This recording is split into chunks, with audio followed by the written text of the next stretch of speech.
Hello everyone, let us now start. Our learning objectives are to define what is overweight and obesity and its classification, to discuss how to measure overweight and obesity, to discuss its cause and complications, to discuss the state of overweight and obesity in the Philippines, to describe the relationship of overweight and obesity with the risk of infection, particularly COVID-19, and to discuss basic nutrition tips on how to eat healthy during the COVID-19 pandemic. According to the World Health Organization or WHO, overweight and obesity are defined as abnormal or excessive fat accumulation that presents a risk to health. How do we measure overweight and obesity? We can use the body mass index or BMI, which is defined as a person's weight in kilograms divided by the square of his height in meters. This is a table for the classification of BMI. We have the WHO criteria and Asia-Pacific criteria. For the WHO criteria, a normal BMI is from 18.5 to 24.9, overweight is 25.0 to 29.9, obese class 1 is 30.0 to 34.9, obese class 2 is 35.0 to 39.9, and obese class 3 is above 40. For Asians, we use the Asia-Pacific criteria, wherein the normal BMI is from 18.5 to 22.9, overweight or at risk is 23.0 to 24.9, obese class 1 is 25.0 to 29.9, and obese class 2 is above 30. Another measurement for overweight and obesity is getting the body fat distribution. So according to different studies and researches, the higher your visceral fat or abdominal fat, the higher is your risk to develop cardiometabolic diseases such as hypertension, diabetes, and heart disease. So visceral fat is measured using an MRI, CT scan, DEXA, or getting the waist circumference or computing for the waist to hip ratio. So ideal waist circumference for males should be less than 90 centimeters and less than 80 centimeters for females. And the ideal waist to hip ratio for males should be less than 0.90 and less than 0.85 for females. What causes overweight and obesity? It is caused by genetic and family influences, unhealthy diet, poor eating habits, physical inactivity, medications, other medical conditions, socioeconomic status, lack of proper sleep, and stress.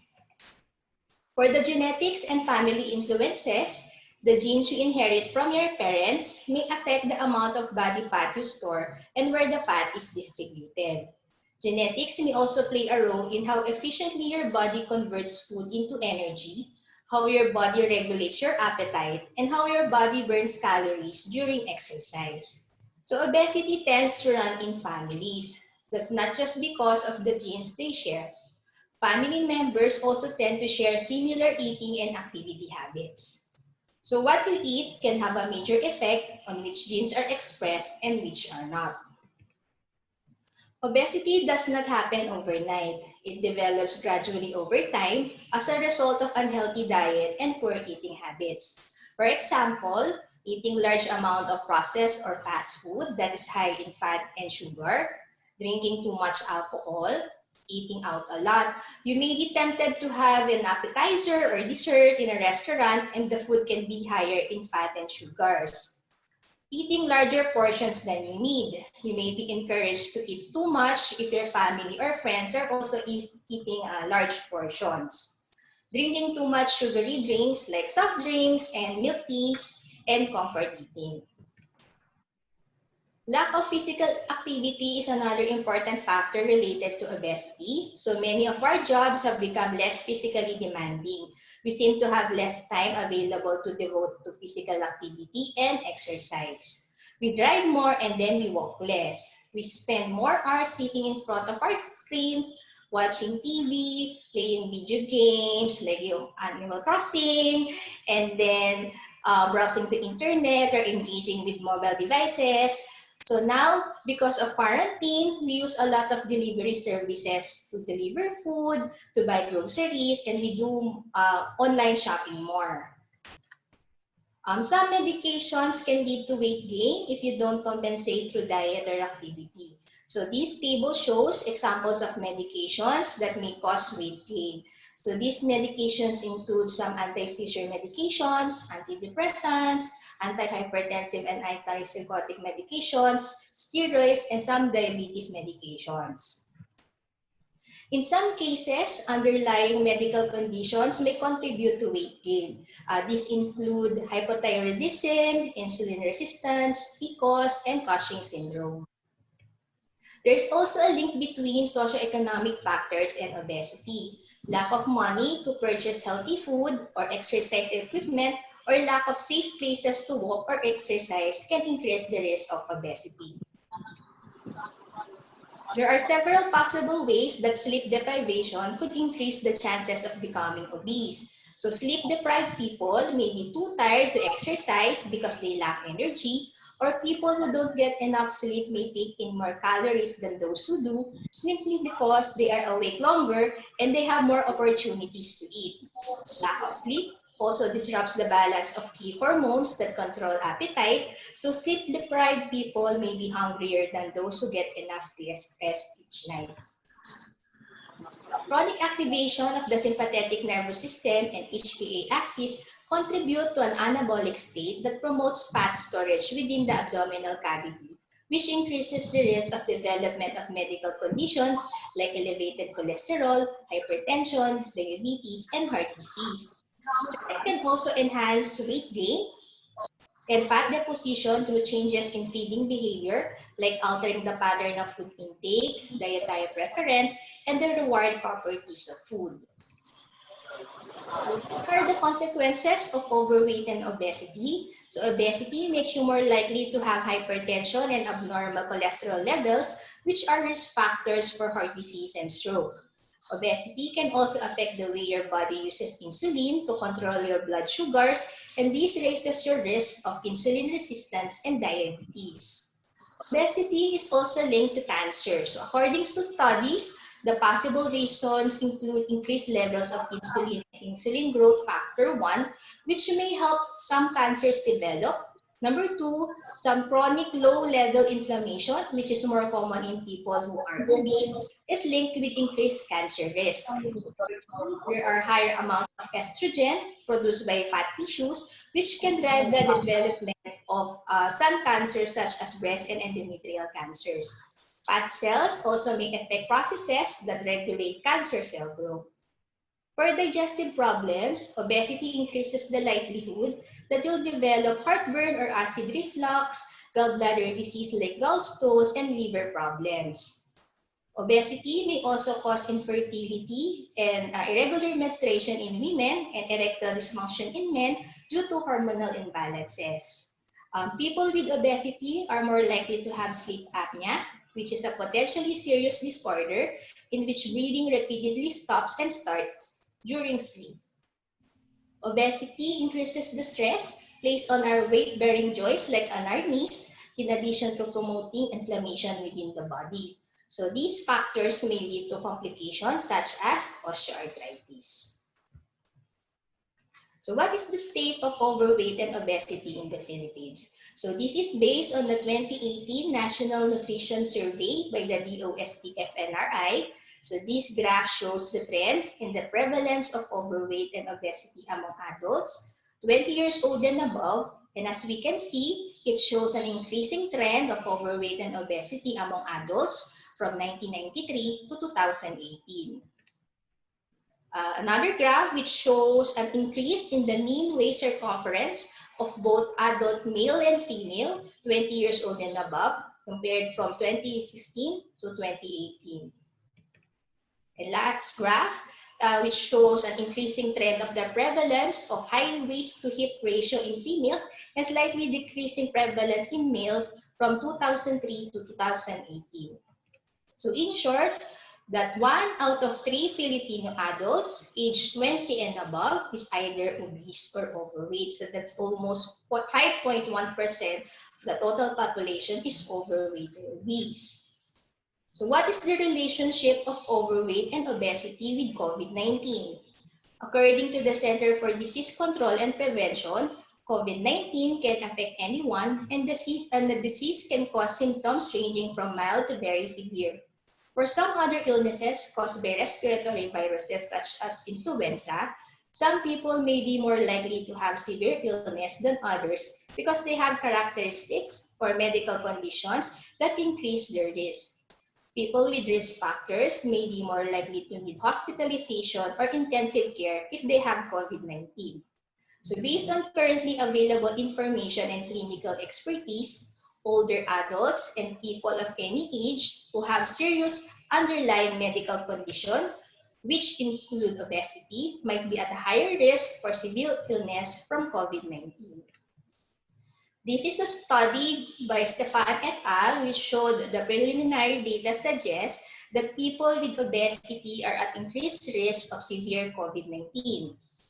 The researchers believe that while it is widely recognized that the presence of comorbidities such as hypertension, diabetes, and cardiovascular disease is associated with a more severe course of COVID-19, obesity is still the main risk factor for these diseases. So this is the data from the weekly surveillance summary of the US COVID-19 Activity Week 24. So among 7,465 hospitalized adults in the US, 91.2% had at least one reported underlying medical condition. The most common reported were number 1 is hypertension, second is obesity, third, chronic metabolic disease like diabetes, and fourth, cardiovascular disease. And among 150 hospitalized children, almost half had at least one reported underlying medical condition. And the most commonly reported was obesity, second is asthma, and then third was neurologic conditions. So with the data and information presented to us, it showed us the importance of the management of overweight and obesity to decrease our risk to have severe illness from COVID-19. To discuss the basic nutrition tips on how to eat healthy and improve overall health conditions, especially during the COVID-19 pandemic, let us welcome our next speaker, a wellness doctor in the Medical Cities Center for Preventive Health and Lifestyle Medicine, and also the head of the Adult Wellness Section, Dr. Doreen B. Esteban. Thank you, Dr. Rio. Good afternoon again, everybody. It has been said that there are several nutrients that play an important role in our immune system. These include copper, folate, iron, selenium, zinc, and vitamins A, B6, B12, C, and D. It is generally advised to eat healthy, a balanced diet as well, rich in fruits and vegetables, which allows us to get these nutrients through our food. Keep in mind that proper hand hygiene, physical distancing, wearing a face mask, and isolating those who are infected are still the best known ways to prevent infection. In addition to healthy eating, being physically active, reducing stress, and getting enough sleep will also help support normal immune function, as well as lose excess body weight. These will be discussed further in the succeeding lunch sessions with your wellness doctors. Here are some food and nutrition tips during this COVID-19 pandemic. We will go through each of them in the succeeding slides. First, eat a variety of food. The Food and Nutrition Research Institute and the Department of Science and Technology came up with these nutritional guidelines for Filipinos in 2012. Basically, the message is to eat a variety of foods every day to get the nutrients needed by the body. On the left side of the pyramid, you'll see 3 to 4 servings of fish, lean meat, poultry, dried beans, or nuts. But how can we measure our food portions? This is a literal and figurative handy guide to correct food portions taken from the Arizona State University School of Nutrition and Health Promotion. The size of your palm corresponds to proteins such as beef, pork, poultry, or fish. Take note that this is palm size, excluding your fingers. 2 hands cupped together corresponds to vegetables and leafy greens. This is 1 serving of vegetables. Next, the size of your cupped hand or half cup is for fruits. The size of your fist or 1 cup is for starches such as rice, potatoes, and pasta. The tip of your thumb or 1 teaspoon or that area above the line you see in your thumb corresponds to fats such as oil, butter, mayo, and peanut butter. The size of your entire thumb or 1 tablespoon is 1 serving of cheese, salad dressing, or sour cream. Now, going back to our local food guide, Pinggang Pinoy uses the food plate model to show the recommended proportion by food group in every meal. Pinggang Pinoy is divided into 4. 1/4 for go food, another 1/4 for grow food, 1/4 for fruits, and the others for vegetables, which makes half the plate dedicated for grow food. Let's do a quick review of these food groups. Go or energy-giving food include rice, food crops, pasta, bread, and other carbohydrate-rich foods which provide energy to support bodily functions and physical activity. The image on the right shows us how we can fill up our plates. Food items may vary and are not limited to the examples mentioned. Females, for example, may have 1 cup of cooked rice, 4 pieces of small pandesal, 1 cup of cooked noodles, or 1 medium piece of fruit crop. Notice that males have larger serving sizes compared to females. It is further recommended that we choose whole grains like brown rice, corn, whole wheat bread, and oatmeal, which contain more fiber and nutrients than refined grains and are linked to lower risk of heart disease, diabetes, and other health problems. Remember the handy food portion guide? The size of your fist or 1 cup is for starches. Take note that this infographic in particular is intended for healthy Filipino adults 19 to 59 years old. Individuals who want to lose weight or with specific health conditions like hypertension and diabetes should consult a registered nutritionist, dietitian, or any healthcare provider regarding their energy and nutrient needs. Grow or bodybuilding food include fish, shellfish, lean meat, poultry, eggs, and dried beans and nuts needed for the growth, maintenance, and repair of body tissues. Include fatty fish in the diet like tuna, sardines, and mackerel 2 to 3 times a week to provide essential fatty acids to help protect against heart diseases. Consume milk products, and other calcium-rich foods like lilies and small shrimps for strong bones and teeth. You can have 2 pieces of medium variety fish like galunggong, or 2 slices of large variety fish like bangus, or 2 pieces of small chicken leg, or 2 servings of lean meat. Or you can have a combination of 1 piece of small chicken egg and 1 piece of any of the food items mentioned above. Remember that the size of your palm corresponds to proteins, such as beef, pork, poultry, or fish. So that excludes your fingers.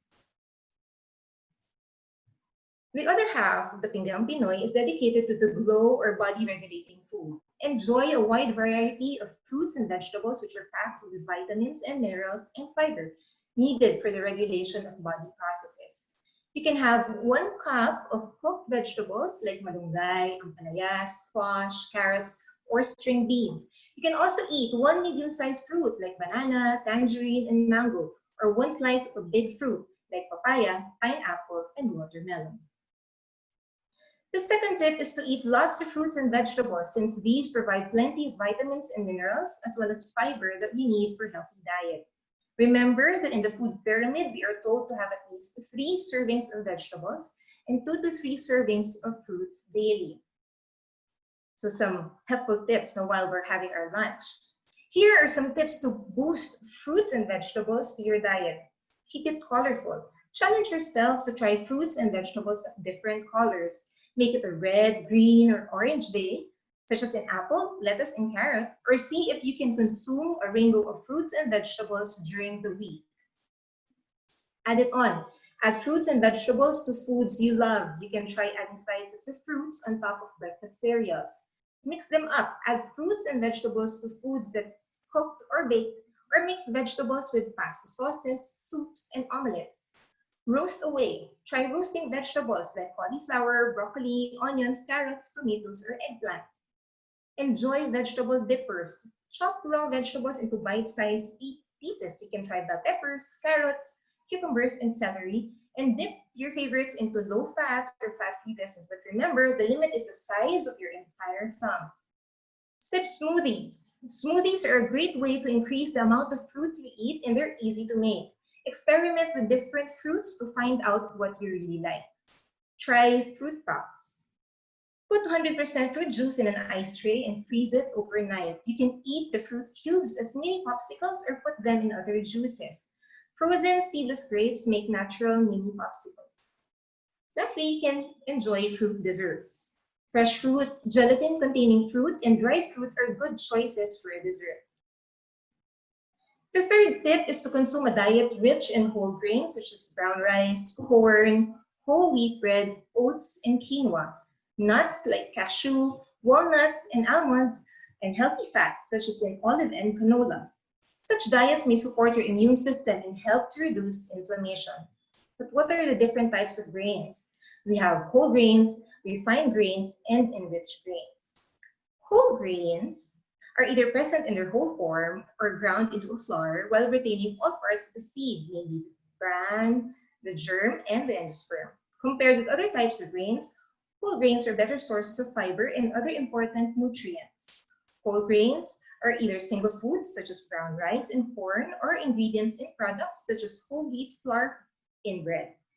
Refined or white grains are milled to remove the germ and the bran, leaving out the endosperm, which gives them a finer texture and extends their shelf life.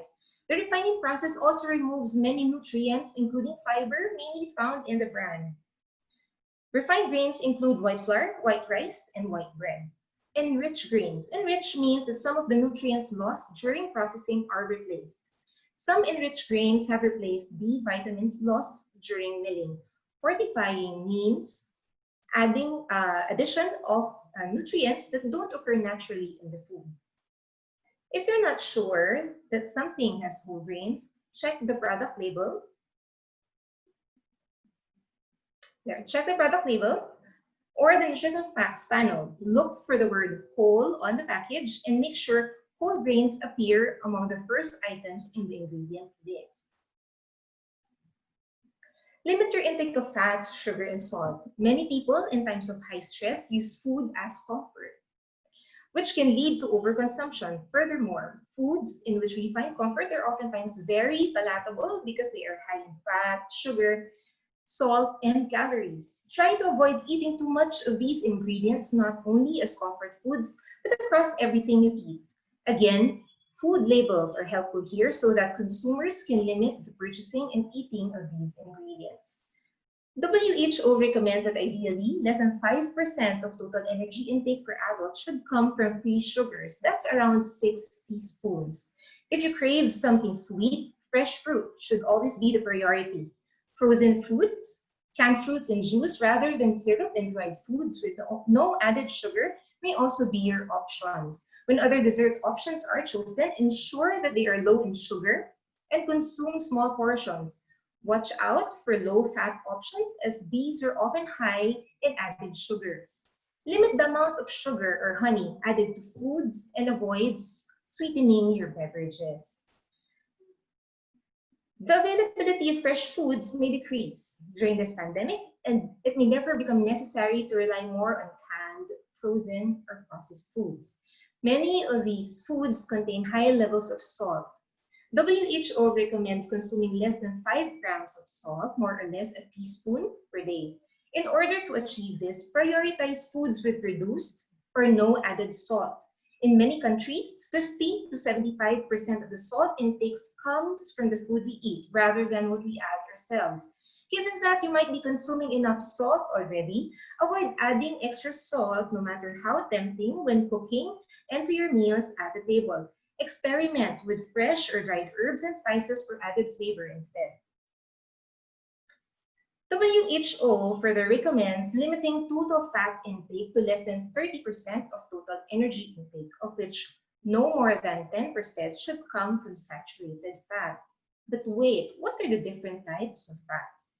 Trans fats is formed when vegetable oils are hydrogenated or hardened to make them more stable and longer lasting. It increases low-density lipoprotein or LDL, or famously known as bad cholesterol, and reduces high-density lipoprotein or HDL, or the good cholesterol levels in the body, thus increasing the risk of developing heart disease and stroke. Sources of trans fat in daily life are fast food, cookies, pastries, chocolates, and deep-fried food. Saturated fat is a so-called bad fat. When taken in high amounts, it raises the level of LDL or bad cholesterol and total cholesterol in the body. Saturated fat can be found in animal fat and full cream dairy products like butter, margarine, cream, and cheese. High amounts of saturated fat are found in many fast, processed, and baked foods. These fats tend to be more solid, think of butter or lard, than healthier fats. On the other hand, unsaturated fat is the healthy kind or the good fat. And there are two types, your mono and polyunsaturated. Monounsaturated fats are found in avocados and peanut butter, nuts like almonds, hazelnuts, cashews, and pecans, seeds such as pumpkin, sesame, and sunflower seeds. It is also found in plant oils such as olive, peanuts, safflower, sesame, and canola. Polyunsaturated fats include omega-3 and omega-6 fatty acids. These are found in plant-based oils like soybean, corn, and safflower oils, and they're abundant in walnuts, flax seeds, sunflower seeds, and fish like salmon, mackerel, herring or tamban, and tuna. Although mono and polyunsaturated fats are good for health, they should be taken in moderation since all types of fat have the same calorie content. To limit total fat intake, opt for cooking methods that require less or no fat, such as steaming, grilling, or sautéing instead of frying food. If needed, use small amounts of unsaturated oils, like olive or canola, to cook food. Prefer foods that contain healthy sources of unsaturated fats, such as fish and nuts. To limit your saturated fats, trim excess fat from fish. Trim excess fat from meat and poultry and choose skinless options. Reduce foods such as red and fatty meats, butter and full-fat dairy products, palm oil, coconut oil, solid shortening, and lard. Avoid trans fats as much as possible. Read nutrition labels to ensure that partially hydrogenated oils are not listed in the ingredients. If food labels are not available, avoid foods which commonly contain trans fats, such as processed and fried foods. If in doubt, minimally processed foods and ingredients are better choices. The fifth tip is to practice good food hygiene. Because of the COVID-19 pandemic, you might be more concerned about food safety.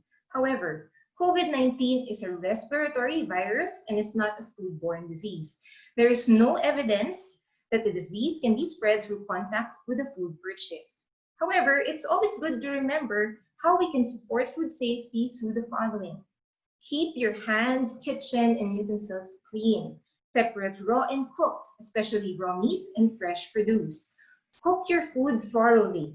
Keep your food at safe temperatures, either below 5 degrees Celsius or above 60 degrees Celsius, and use safe water and raw materials. Also, we should keep on drinking water regularly. Staying well hydrated, mainly through drinking ample amounts of plain water, at least 8 glasses a day, also helps our immune system. Drinking plain water instead of sugar-sweetened beverages, no matter how good, also helps reduce the risk of consuming too many calories for maintaining a healthy weight. To enhance its taste, fresh or frozen fruits like berries or slices of citrus fruits may be added, as well as cucumber or herbs, such as mint, lavender, or rosemary. Avoid drinking large amounts of strong coffee, tea, and especially caffeinated soft drinks and energy drinks. These may lead to dehydration and can negatively impact your sleeping patterns. Lastly, limit consumption of alcohol. Another way many people try to cope with stress is through having an alcoholic drink. These have little nutritional value and oftentimes high in calories. And excess consumption is linked to numerous health problems. Alcohol is not only a mind-altering and dependence-producing substance, harmful at any level consumed, but it also weakens the immune system. Thus, alcohol use, and especially heavy use, undermines your body's ability to cope with infectious disease, including COVID-19. Alcohol is not a necessary part of your diet and not part of a healthy lifestyle and should therefore not be on your shopping list. Controlling how you eat can be as important to your health as what you eat. Before we end, allow us to share with you some tips for mindful eating, which has been shown to cause weight loss, reduce binge eating, and improve a general sense of well-being. First, prepare to eat. Emotions are tied to eating. Try to recognize your emotions and how they affect your food choices. Next, breathe and relax. Sit comfortably. Take a few deep breaths and take a moment to be thankful for the food you are about to eat. We usually do this in the form of a prayer. This prepares the body for the rest and digest phase. Notice what is on your plate. Not being aware of what you eat can lead to overeating and weight gain. Notice the colors, textures, and amount of food on your plate. Pay close attention to the smell, taste, and feel as you eat. Chew thoroughly. Chew slowly, chewing each bit of food approximately 20 times. Enjoy the bursts of flavor in your mouth. Think about how the food makes you feel. Next, eat slowly. Enjoy what you eat and improve digestion by not rushing through your meal. Digestion begins with chewing, and chewing and swallowing are the only parts of the digestion process you can control. Stop when you are full. It takes the brain about 20 minutes to recognize that you've had enough. Another good reason to not rush through your meal. Lastly, make eating a separate activity. Eating while working, reading, or watching TV or listening to webinars can cause you to overeat and make poor food choices. Treat eating as part of your day when you can nourish not just your body but your mind and spirit. Consider it another form of meditation.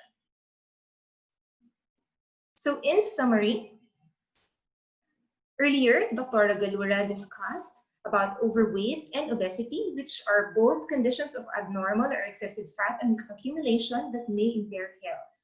It is measured by getting the body mass index or BMI and body fat distribution.